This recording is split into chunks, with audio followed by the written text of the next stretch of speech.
Hello, everyone. It is, let me find out where it is. Oh, yeah, August 21st. Damn, time's running out. This is the day before, which is why I'm doing a short podcast. Seb's in England, Taylor's in Hawaii. I'm here located on the California coast. So I don't know what everybody else is up to, but the moon is up to nothing. No moon in the sky at all. It's a new moon.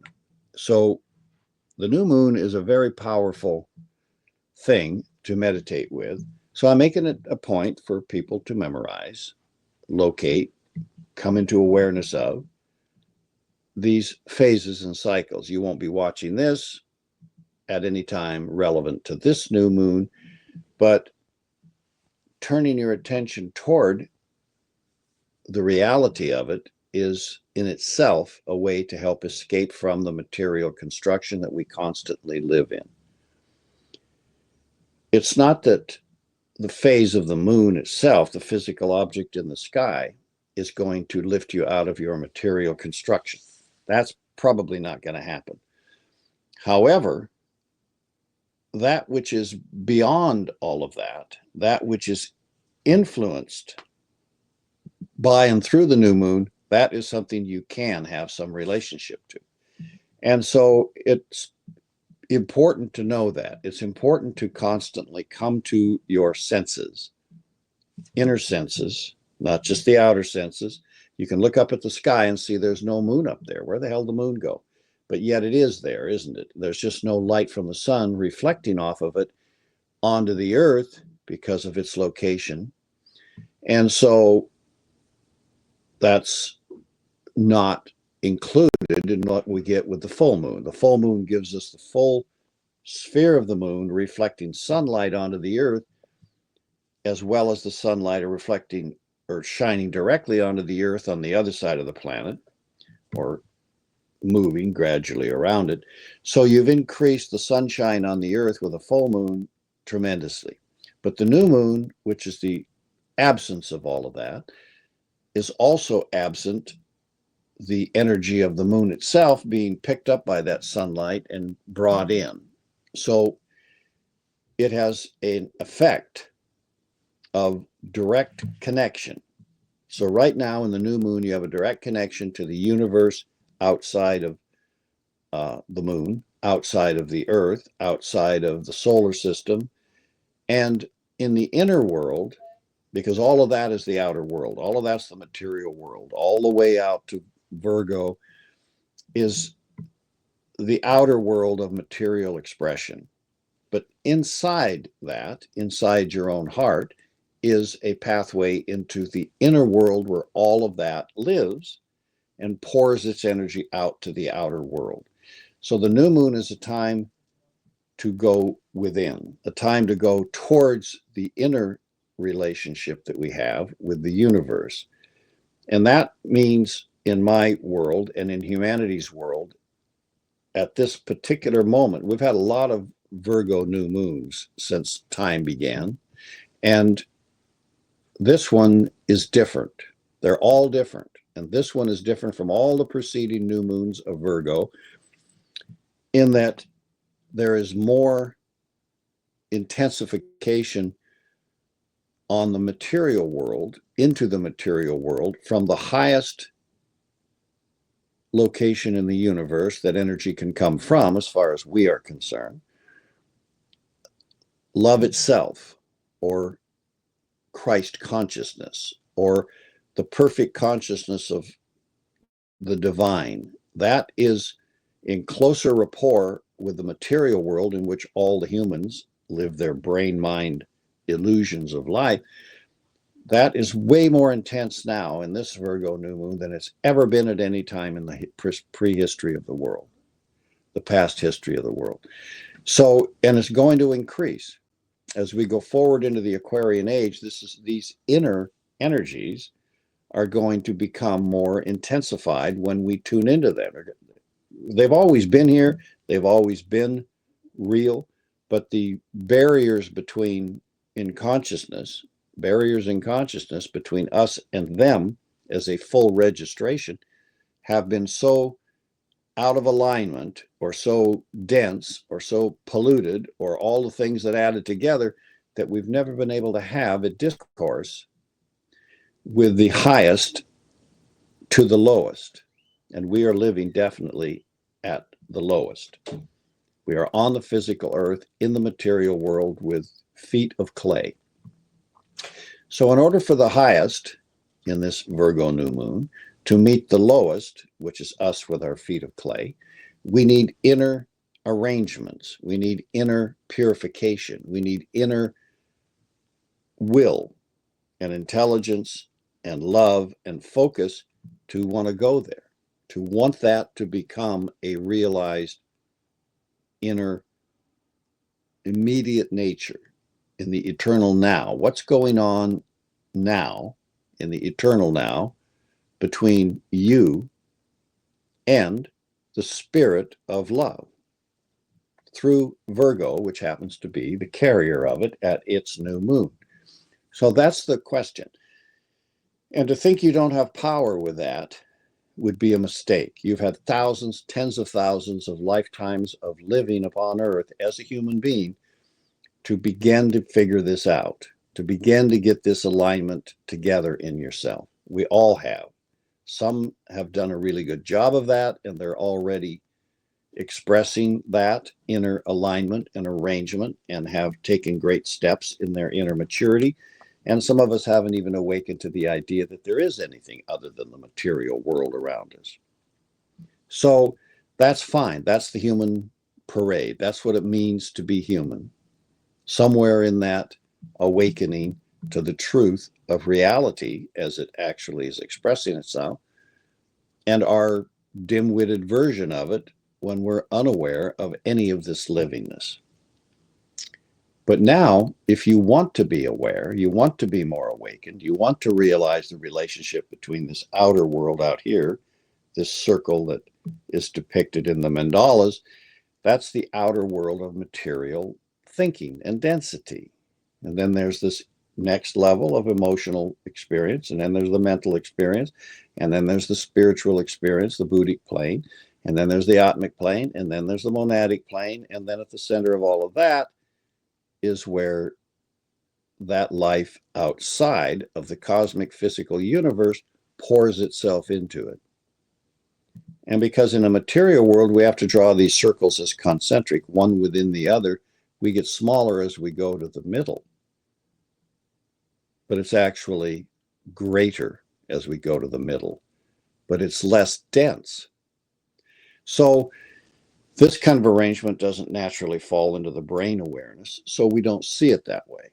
But in this new moon, you have the capacity, because humanity has reached the place where it's time for us to take upon ourselves the abilities that are offered to us. And they're offered to us today in ways that were never offered before, because humanity, this group that lives in this outside circle of the 8 billion of us, was never really ready before. There were always a few that had achieved connections to these inner dimensions, but so few that they just kind of stayed to themselves up in the Himalayas or something. But now, circumstances of Earth have changed. Humanity has changed. The readiness of the universe to speak to its material version, man, is come. The toast has popped up. So it's up to us as embodied agents of the human kingdom in the material world. It's up to us to make the effort to connect these levels within us together and see what's up in here, in there, up in the very center. What's going on up here, and how does that relate to what's going on out here?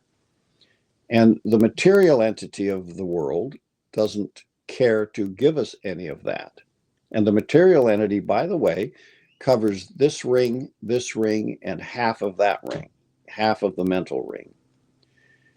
because this stuff out there, matter, emotion, and half of the mental stuff, doesn't respond by its own inner living nature to the livingness of love. It doesn't know how. It just passes right on through like a quark passing through the earth, and nothing stops it to say, hey, slow down, I want to talk to you. So, but when we add this out here to this emotional body and this mental body and synthesize it into a personality, that personality is built out of this stuff, and it can't talk to it either. But we can bring it to a place of poise through understanding that it's real, that we open ourselves to receiving something from this inner place. Let it register in the mind, emotions, and physical body, and understand something about the unity that we actually share outside to inside. Because you can't separate it. You cannot separate the outside of an orange from the inside of an orange, because it's one orange. The outside of the orange out here, where the peel is, has a different purpose than the inside of the orange further down in. And the seeds do, and the juice does, and all the other things that are inside the orange.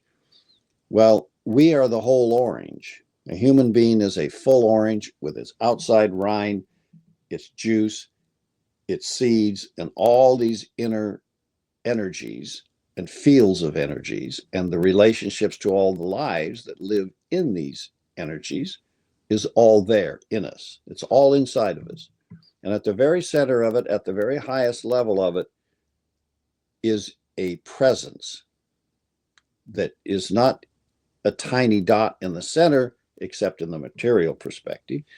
It's a presence throughout the entire universe. And this, of course, is the consciousness that love is, the Christ consciousness, in the sense of what it means to hold it as an individualized idea, as a living presence. Now, that living presence, way inside at the center, came all the way out to here and entered into the human, actually all three of these, entered into the human experience and said, I'm joining you, because you guys are so pulled into your material density that you can't find your way to me. I will come to you. And because you have created a human being capable of living with me in him, in harmony and expression of love, I have a place to go. And so it entered in. And that was no accident. From Abraham all the way down to Jesus, it took the incredible effort of an entire culture. Remember, you went from Abraham, you went down to David, you went down to Solomon, you had all of these, Moses, all of these fantastic efforts put forward by a single unity group to produce, through a flawless mother, pure mother, one thing. And that one thing was a personality capable of holding perfect love in it, like a jewel in a lotus, a radiant, living, pulsating presence. And there was nothing in his mental body, his emotional body, or his physical body that obstructed it. He had already done the work that we all haven't done enough of, probably, of purifying, aligning, arranging, and qualifying his human self, physical, emotional, and mental, so that he posed no obstacle to the expression of that love through himself to the world. That was possible. It was possible for that energy to pass through him to the world without him either bursting into flames or going mad or having great emotional outbursts. We only have one emotional outburst from Jesus noted in the Bible, and that's when he went to throw the money changers out of the temple, because they had materialized the most sacred into something that was for them a way to purvey their goods and chattel and obligations of embondment of things. So he did not find that something acceptable on any level, obviously.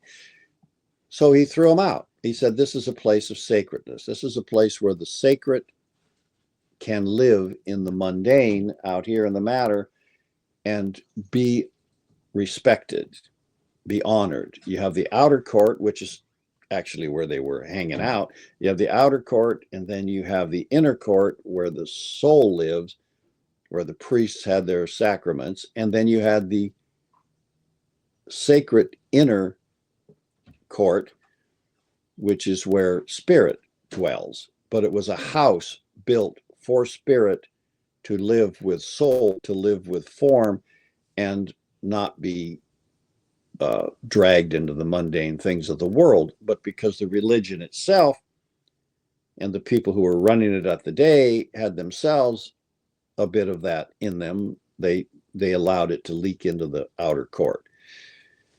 So, and it was a story worth demonstrating. I don't think Jesus was mad at any of these people in any real way, but it sticks with us as we go forward, to help the church remember not to do that, which of course they forgot.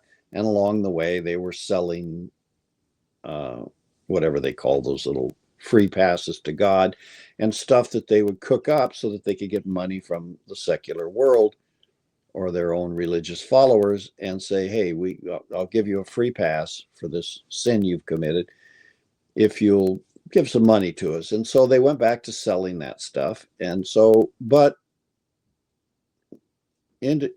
indirectly, the story stuck. So it didn't turn into wholesale bizarre bartering. Now those people are at least pushed out outside of the church, and they're out there selling off their tables in the courtyard, which is nothing wrong with selling little plastic statues of Jesus. That's fine.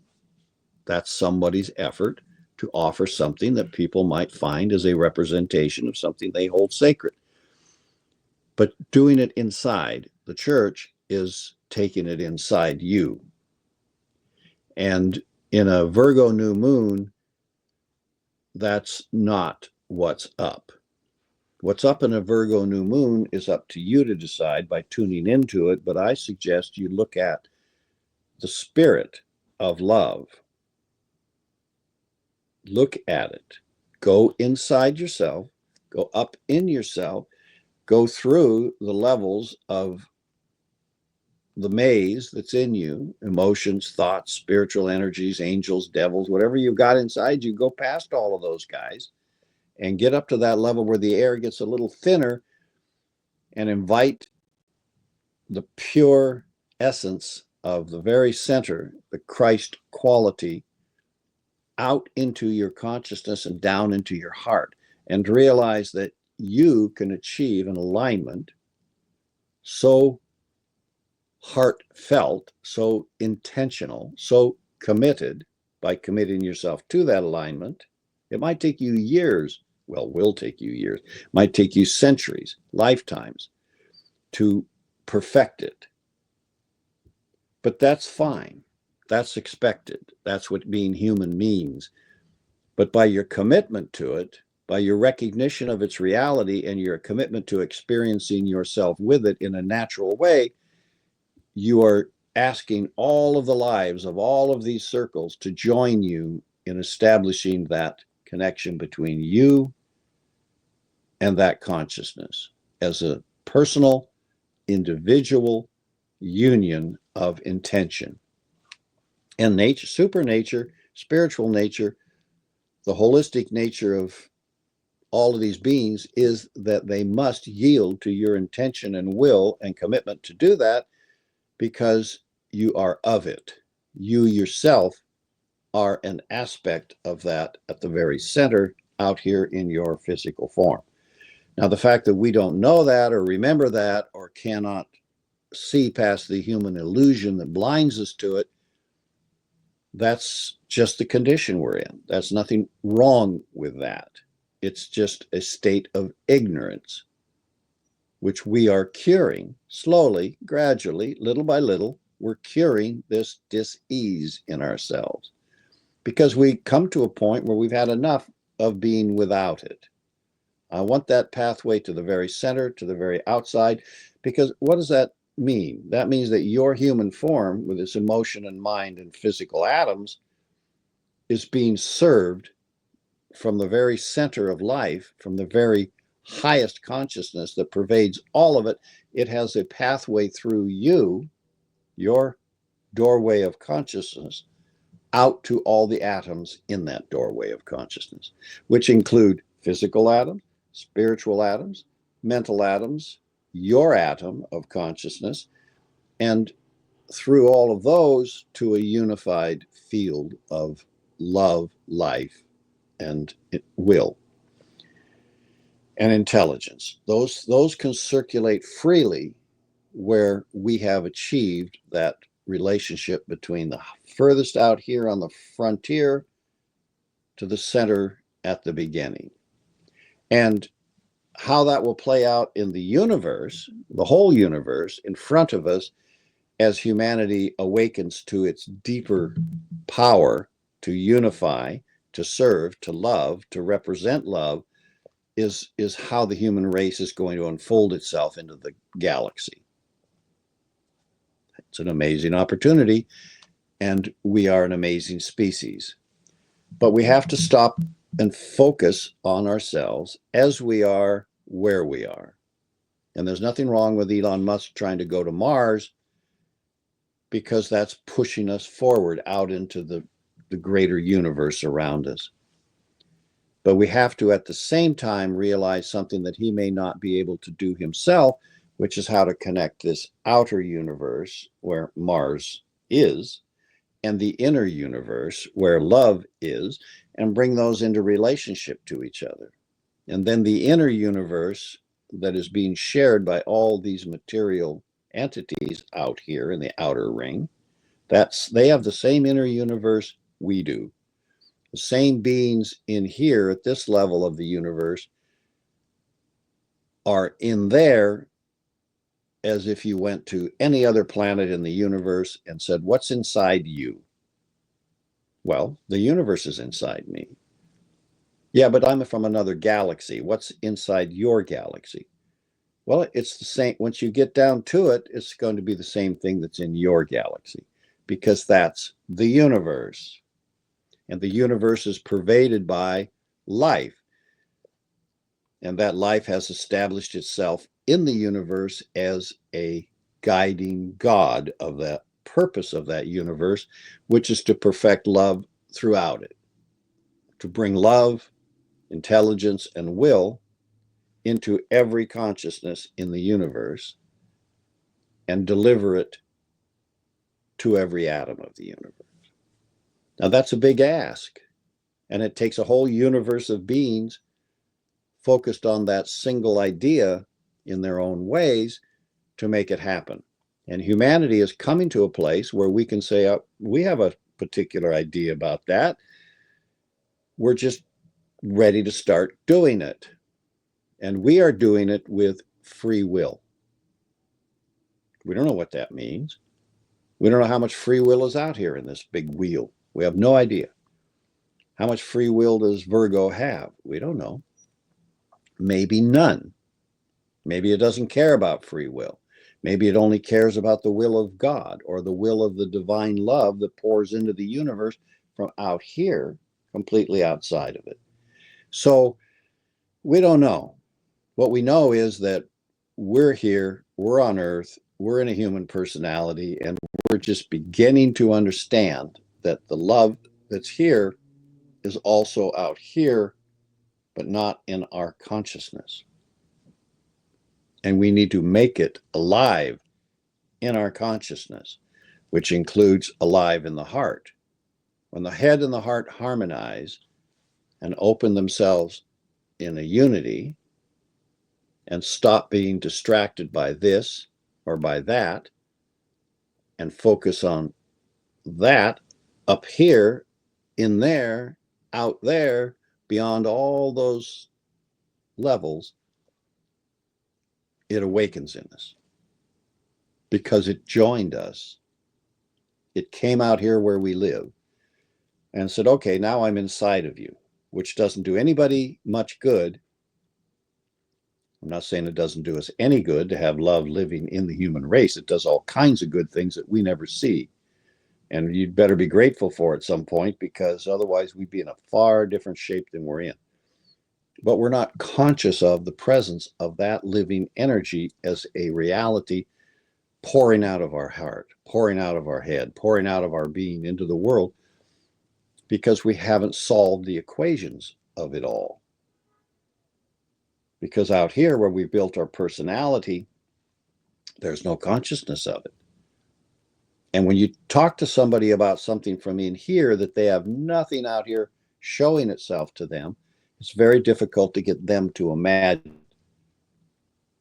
You can only really kind of imagine an empty jar that you want to be filled with something from in here that sounds very lovely, but you have no real idea what its color is, how it feels to you, what it can do inside of you, and what it wants and what you want from it. So that's a lot of not knowing that has to fill the jar, which is why it was demonstrated by someone in our world and would give us an idea that this might be something you want. This could be something you want a relationship to, because this guy had a relationship to it. Even after we killed him, he had a relationship to it. That's pretty deep. That's pretty amazing. And in spite of all of the arguments about it and all of the, gee, I don't know how that works, and I don't know whether the Shrouded Turin is real, I don't know how any of that is, it's the truth. There is a truth in it. I'm not saying the Catholic Church is telling the truth about it. That doesn't, someone not telling you a truth that they don't themselves know is a lie, if they're telling you what they think the truth is. But you have to remember, that's the only thing they have got at that particular moment. Now, St. Francis of Assisi had a pretty different clarity on love and Christ consciousness and truth. So he told it the way he saw it and felt it. Well, everybody else in the church, including the Pope and the bishops and the priests, they're doing the same thing. And even those idiot pedophiling priests does not mean that they're not sincere about trying to understand God or love. They're just caught up in their addiction to sex. So we have to stop questioning and judging and looking at everything exterior to ourselves as if that had any real moment. No, you don't want somebody fooling around with your kids. No, you don't want somebody telling you things that they think are true that aren't true. But if someone does not, you can beat a priest to death, but you cannot make him confess to something that he doesn't have a connection to yet in his awakening, which doesn't mean he wasn't sincere when he joined the church, because he thought that would be a way to serve humanity. And if he joined the church because he was gay, then he thought, oh, well, that'll give me a way to serve humanity without bringing me into conflict with everybody, because they're celibates. Well, turns out they're not all so much celibates. They're busy having sexual appetite like the rest of us do. So our attention falls on all of those judgments. And I make a lot of judgments about the Catholic Church because I'm not a Catholic. My father was a Catholic, but my mother was an Episcopalian, and they didn't want to argue over the kids, so they just left us alone. So I get it. I get that it's an organization filled with a lot of sincere people, a lot of criminalized people, a lot of all kinds of people, plus some really wonderful women. And it has difficulty expressing itself clearly from the center to the outside. Yeah, well, guess what? So does the human race, all parts of the human race. So rather than argue with anybody in the church, although I like the conversation, my job out here, where my personality lives, is to draw a clear line to the center and get all of the impediments out of the way so that Christ consciousness as it appears at the highest or deepest level of the universe can flow unimpeded out here, where I am holding a lot of atoms around a central core, demonstrating as a human being, which I am not. I'm not this animal person with a lot of atoms. I'm something doing that. Is that a soul doing it? Well, sure, yeah, the soul is doing it. But am I that soul, or is that soul something I created in order to become a human being? See, we have to get down to who we are. And it's all there. I mean, the Christ was a pretty smart boy. So when he said to you, he who sees me sees the Father, he's talking about the fact that that light from the Father, from the center point, is coming through him. And that's what I'm showing you. And I, of my actual true nature, am that light because it's doing that through me. So there's greater depths than we have now yet plumbed about who we are and what we are in this world. But one thing is certain to me, and the new moon of Virgo makes it clearer if you will tune into it. Now, I do a new moon meditation with a group every new moon, and a full moon meditation, a lot of other meditations, because that's one thing I like doing. So that meditation with the group is a group that comes together and focuses together as a unity on that inner world. And in that inner world, in this ring here, there is a whole hierarchy of beings, spiritual beings, most of which on this planet have been human beings out here in the past, but they worked their way from this to this to this to the other half of this, higher mental, and then into the Buddhic, and some of them into the Atmic, and some of them back to Lagoic. So they're all in here as a cadre of beings, many of which support this moment of humanity out here in our coming together to realize that this inner pathway to the center is being constructed by us, for us, and with us. So that's all in there too. And we have a lot of illusions about it, a lot of glamours about it, a lot of misunderstandings about it all. Who is the Buddha? Who are all these people? Who are these angelic beings? Who was Lucifer? Who was all of this stuff? That's all a confusion to people out here. And even though there's a lot of opinions about here, some of them they're quite certain. I'm absolutely certain I know who Lucifer is and is in charge of the church. So, that's the kind of thinking out here that gets us into trouble.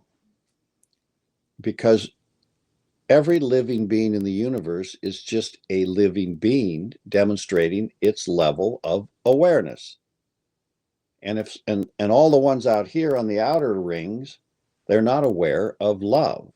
They haven't yet learned that it's an aspect of life from way out here that is coming into the universe from the center outward and is eventually going to become something everybody uses.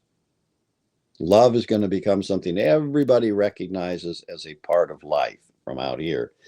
And you have it, and I have it, and rocks have it, and birds have it, and fungus has it. So everybody's got to learn to use it. Now, we've already done that with intelligence. There was a time, it must have been a time when the universe itself couldn't think about intelligence. They had none.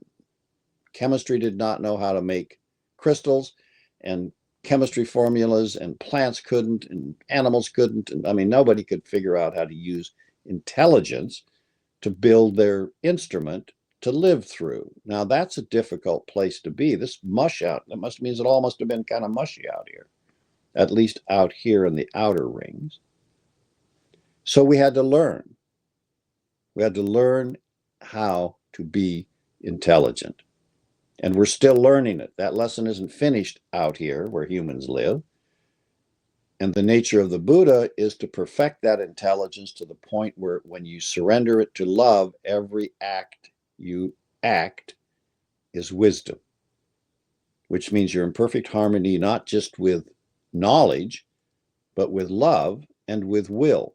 So way from in the center here, these trinity of life that's been revealed to us so far of will, love, and intelligence is in harmony in your action.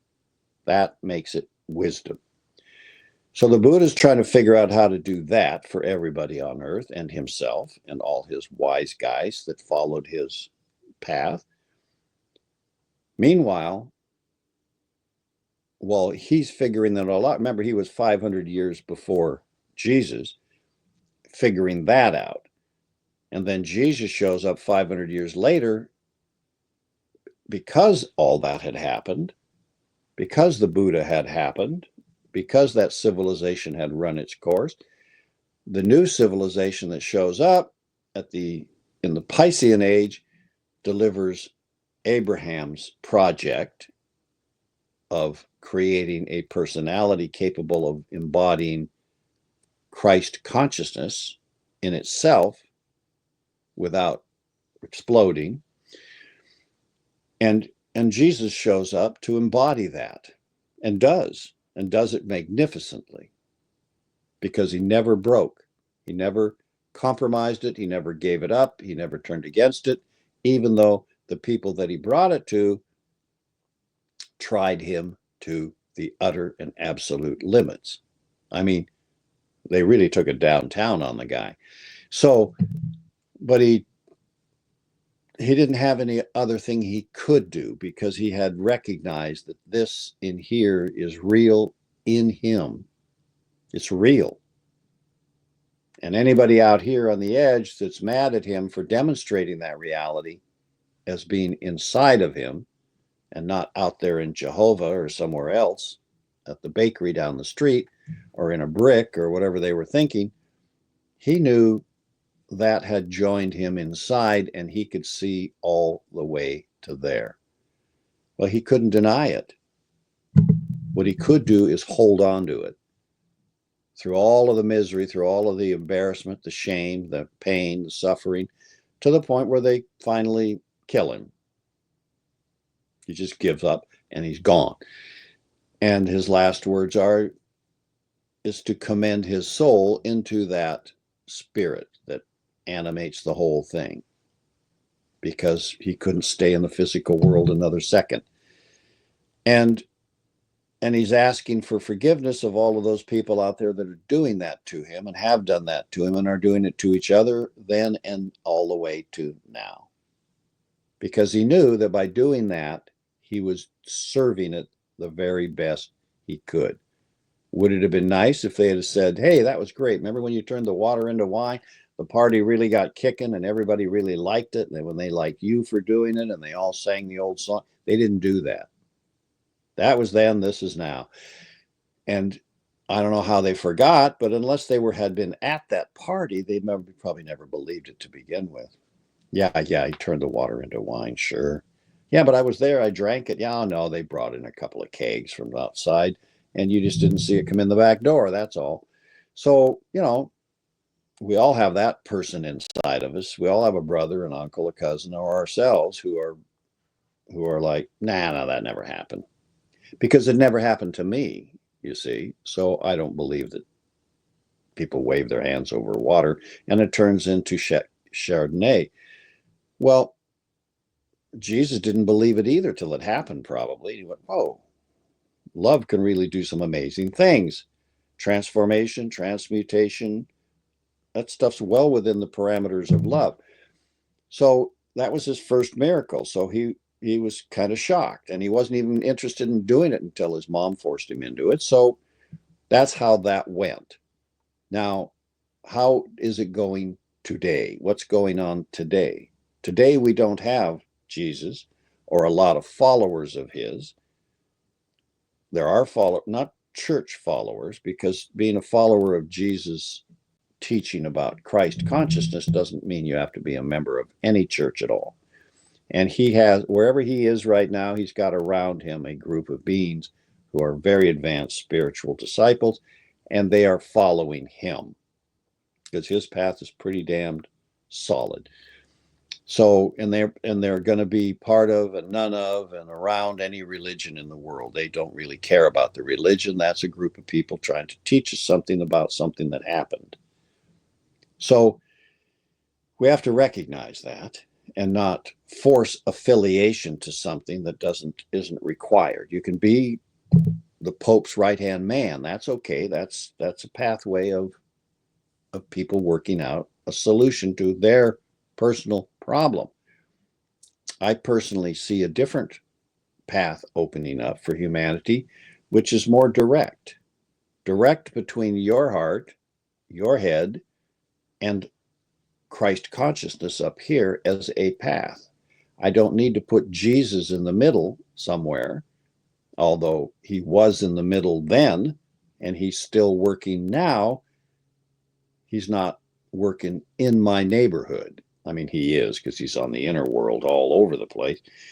But I'm just saying that it doesn't require me putting on the robes. And there are other expressions of Christ consciousness in humanity that are just as attractive. They're less known because that one's very busy. There's a billion Christians out there trying to figure out that particular path that Jesus demonstrated. But love is everywhere and in everyone and in the Virgo new moon. And there are a bunch of Christians out there that'll say, oh, yeah, well, the new moon, the full moon, that's all superstition, that's all pagan shit. And that's okay, that's how they see it. But they don't know that. They know a lot of people doing pagan shit didn't know what they were thinking about or talking about, and might have slaughtered a few animals and sacrificed them to somebody whose name we don't even know anymore. But that doesn't matter to Virgo. Virgo is still exactly what Virgo has always been. If you don't know what Virgo is, then check in. It's an amazing constellational being. And when I look at Hercules, the effort, and you don't know whether Hercules was a being either, but it turns out Hercules actually had a plan. And he was doing something with his 12 labors. And when you become interested in what was he up to, then you'll realize he was as great as the Buddha or the Christ. He was just before all those guys. And he was demonstrating that it is possible to stop trying to just be an ego out here built out of illusion and a belief in material reality, and plan a pathway through to the headquarters and merge those two together. And instead of being this wheel turning that way, you become this wheel turning this way at the same time, and those two wheels merge and release you into a whole new concept of reality that none of us have really thought through clearly. But in that effort, in the 12 zodiacal signs, which around the wheel are teaching us different lessons, the lesson of Virgo is different from the lesson of Pisces or the lesson of Taurus or the lesson of Capricorn. Because the human lesson that turns us into a unity is a very big lesson. And every single one of us is not built, but we are built, but we're born. We're built for 9 months, and then we're born in one of those zodiacal signs. And we're influenced by the energies of it, which we pass through as we circle around the zodiacal sphere. So Virgo's lesson for Hercules was to go capture the belt of the Amazon queen. Now, this symbolic mythology is the actual work through symbols reduced to a conversation. So if you want to know what is meant by going to visit the Amazon queen, securing her belt that goes around her waist, which is her power, which was Hercules' job in Virgo, then you have to stop and meditate on that. You have to contemplate, what does that mean? What does that symbolism mean? What does Virgo represent in that? What does the mother represent in that? What does the Amazon queen represent in that? What do Amazons themselves represent? Except the fierce power of the feminine principle defending itself against the lies, illusions, and glamour of the masculine consciousness when it is not honorable, when it is not representing love from this center. So the Amazon queen is not about to let a bunch of ne'er-do-wells that don't know what love is take over and run her tribe. Not happening here. So she's been fighting every guy looking for Mr. Right. And Mr. Right is a guy who's connected to love, who knows what love is. But he's never shown up yet because we're a bunch of beasts. We're a bunch of people who don't know what the governing energy of the universe is here in the center. We're busy out here trying to take personality control of everything. And Hercules himself is trying to demonstrate how to reverse yourself on each of these negative personality expressions in each of the 12 signs. So he has that negative impression in himself. He's reversing himself. So he comes to the exercise of asking the Amazon queen, does she mind giving up her belt of power to him because he's Mr. Right, but he isn't Mr. Right yet. He's working on demonstrating what it means to be Mr. Right. But down inside himself, he's a fierce warrior. So when he comes to her, he kills her. But he kills her before he asks her if she's willing to give this up to him, which she was willing to do. Why? Because he comes from love. He's connected to this center.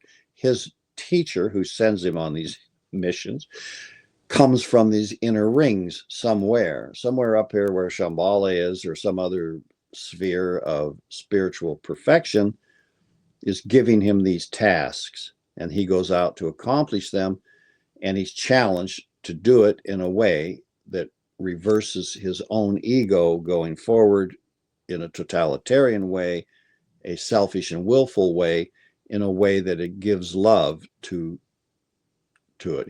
He's kind of like being the king that loves the kingdom instead of the king that loves himself and wants to be served by the kingdom. So each of his struggles has a lot of errors and mistakes in it because he's becoming it. So instead of asking her and getting her recognition that he's Mr. Right, he just shows up, puts the sword in her and takes the belt and runs back home and goes, okay, I got the belt. Well, yeah, but why did you kill the queen? She was willing to give it to you. You see, Mother Nature loves and is waiting for someone to come to her with love so that she can give all of the powers she has to him, to her, to them, to it, to whatever comes to her. So there's a deep lesson in each of the 12 signs of Hercules. And in the Virgo sign, the spirit of love, the actual spirit that animates love way from the center, is one of those energies. And that's the one that when it comes to life in you, when you recognize you have no idea what that spirit is, and yet you have spirit in you somewhere, and that spirit in you up there somewhere does know what that is. It comes from the same thing. But down here in the personality, even in the Christian religion, in the year 8 something or another in Constantinople, when they were recrafting the Christian religion to suit their own image of it, they took spirit out. So now we won't talk about spirit. We'll talk about love, and we'll talk about soul, and we'll talk about personality, but we'll leave spirit out. Well, that's like castrating a goat. You're not going to get any more goats out of that. You're just going to get a goat that's docile and does what you want it to. And so we can't be castrated of spirit. It's in you, and it's never going anywhere. You can do the castrati of the church and cut the testicles off the little boys so that they'll stay high singing, but you can't take spirit out of them. Can't be done. So you have it in you, and you need to connect it from you through Virgo to that highest frequency in Virgo, where it exists as Christ consciousness in a living, dynamic, pretty much invisible energy, and bring it down through all of these rings and realms and all of these circles. This Buddhic plane that we talk about sometimes is filled with life. And this inner life passes through those lives on its way to the mental plane, then on its way to the astral plane, and then on the way to our physical brain consciousness. You can't skip over, but weirdly, life tends to jump over. The odd numbers, remember, this is 1, 3, 5, 7, and this is 2, 4, 6. So energies from this up here can jump over into this down here. And yet it has to pass through here to get down to there. So all of these 7 spheres are interpenetrating, and each inner sphere is bigger than the one outside of it. It's only our brain that tries to think of these Kachinka dolls, one inside another, inside another, inside of another, because we can't, in a material world, create a Kachinka doll, which is the Chinese dolls that you take apart, and one's inside the inside. You can't make the inner one bigger than the outer one. Then it becomes the outer ones. That's the nature of material science. If you take the innermost Kachinka doll and put it outside, make it bigger, then it becomes the outside. And so our brain mind does not know how to make, you can imagine it though, you can imagine that your emotional body is bigger than your physical body, because it is. And it's subtler than your physical body because you can't see it. Sometimes you can actually see emotion when it's really polluted and turgid and filled with anger and vengeance and violence. You just see a dark field and a dark wave, and oh, there's a monster, there's an entity, or something like that. But the fact is, it's subtler than the physical. After water and gas, crystal, water, gas, then what? Less gas. Then you have empty space. Well, where do you go from empty space? You go into the next frequency, which is emotional in the physical levels. Above that is emotional. And that's still matter. It doesn't look like matter. We don't know what matter even looks like. We don't even know what the difference between the substance of the Buddhic plane and the matter of the emotional plane, except that the entity that makes up all of the emotional plane, whose name in Indian parlance is Varuna, she is not yet fully responsive to love, or all of the atoms of her body would be radiating love. And when we built an emotional body, it would be radiating love naturally, which does not mean you can't put love into your emotional body, into Varuna's body, into your consortium of her atoms as you built your emotional body. You can do that. And if you're a spiritual being, Jesus maybe, or Maitreya, or the Buddha, those atoms themselves are going to start livening up, aren't they?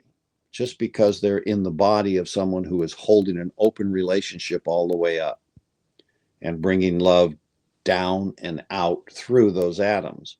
Well, that's what human beings should do. We should do that. Yeah, I should do that. But I've been through war. I've been through bullshit. I've been through Bangladesh. I've been through a lot of experiences which muddy the water. Emotional water, mental water, physical water. Maybe I smoked too much pot. Maybe I ate too many Twinkies. But it doesn't just radiate out of me like I would like it to. Like it will someday. Like I will figure out how to do but I will not figure out how to do it from here. I will figure out how to do it by going to here and bringing that down into here. And the two of us, as did Jesus when he turned the water into wine, it was a unity. It was a group experience. He invokes it and love does it. And it's his relationship with it in him. I don't know what he said in himself. I don't know what he said out loud because it isn't recorded in the Bible, but he, he tells them, go get some jugs, empty jars, bring them here. And they go get the empty jars, and he tells them, go get water, fill them up. So they get the water and fill them up. And then what did he do? Well, I'm sure he was working on what he was doing when he sent them for the jars, which was probably praying his ass off that it would work because he hadn't done a miracle yet. Hadn't had one happen. He didn't know, maybe. Well, he probably did. He's not stupid. But he may not have realized just how hard this was going to be, or how easy it was going to be, or what love was going to have to do with him to make this happen in his life. Remember, he's not even the one being married. This is somebody that they know, maybe a relative of one of the people here that he'd come to see. So he's kind of somebody else party. They ran out of wine because they didn't have enough money to pay the wine merchants to bring more. And everybody's going to be embarrassed. And marriage is a sacrament in the consciousness of love. It's important because it's two coming together to produce through love a third. Makes it unique. That's why marriage is such a powerful thing. And it's a creation process. And that love is the creator of the universe through spirit and matter merging to produce what? A universe fused with love. And mom is way different than dad. Way different. They look and act and are shaped and function completely different.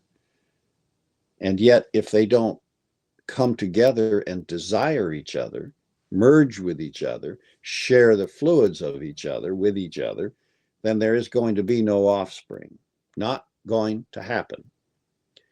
So it's a very sacred thing when it does happen, even though we may not realize just how goddamn sacred it is. It is. So Jesus has some idea about that. And so he understands that maybe love will turn the water into wine here to make this a real point in the future storytelling of the world. So in hopefulness, in faith, he puts his hands over the jugs. If you're going to do it, now would be a real good time. So somehow he and love are working together, and God, who's ever present everywhere in it all, are working together to say, okay, let's see if we can pull this off. Well, of course, love can turn anything into wine if it wants to, because it's the creator of all things in the universe. It is the creative power of this life out here that built the universe. Now, I don't know how it created love, and that's a pretty amazing thing of life, is that it has that in its pocket. I can build a universe, and I can fill it with life, and it's all my life, and it's my universe, and it's going to grow intelligence in it, it's going to grow love in it, and it's going to grow will in it, as an expression of me, as an expression of life. Whatever life really is, we won't know until we grow up in this universe and pass consciously through this central portal. That will take spirit in you awakening to a viable, usable reality with love. The spirit of love in you, radiating out of you, is power. That power is already in you. That power needs you to connect with its living spirit and honor it by giving it room in you, giving it expression through you. And if that brings it into conflict with some harebrained idea you have about something, then you're going to have to endure that until it transforms and transmutes and transfigures you free of that. And if there's a pollutant in you from just too much cheap night train wine, then you're going to have to endure the burning out of that. If you have Maya, glamour, and illusion in your body, mind, and emotions, then you're going to have to just cook it out. You're going to have to realize it. You're going to have to let love transform it and transmute it and bring you into a unity with life and love as a conscious power. And then it will radiate out of you freely. Those impurities will be gone, and you and Jesus and Mary can walk gaily into the light. But that's where humanity is. It's time for us to demonstrate that we have this depth in us and that our free will is how we're going to access it. And then apply that free will to the very next breath in a way that increases that potential for that to happen. You don't have to create a streetcar and then go outside and ride the streetcar to downtown. It's all cooperating around you. The streetcar's out there. Love is out there. Life is out there. Angels are out there. All of it's true, and it's all out there.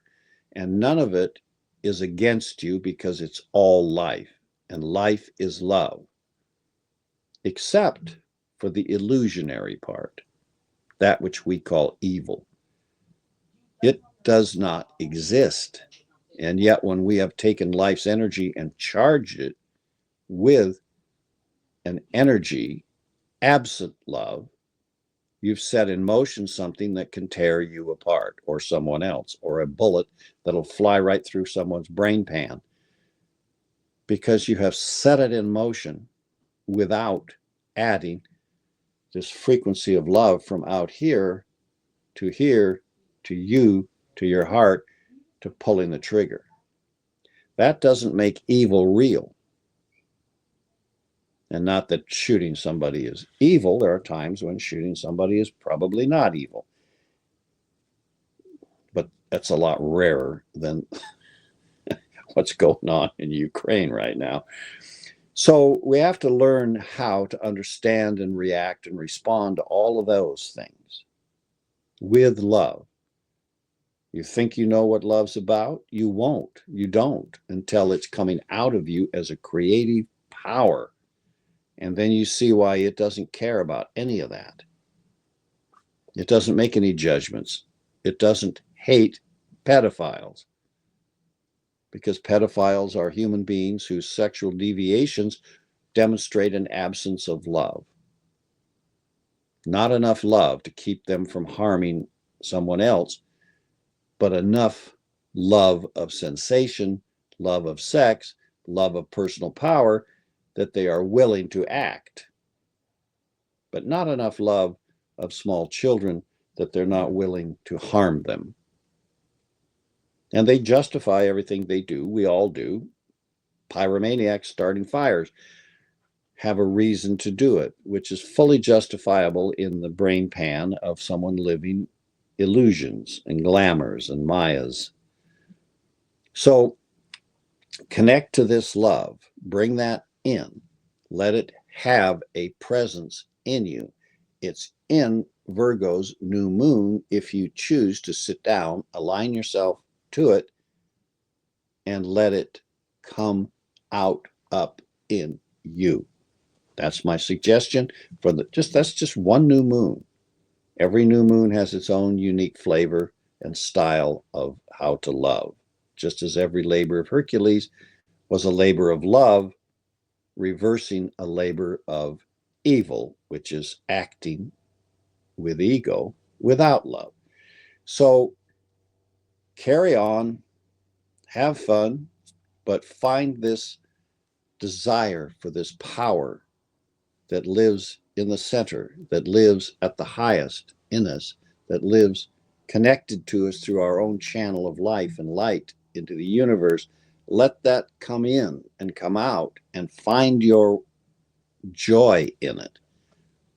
Find your joy at the idea of it, at the sensation of it, and let it start to grow in such a way that we become, as did Christ, able to refuse all the temptations of everything else and find ourselves at harmony with this highest level of divine life, and begin the long journey of growing up in it until we become the universe itself.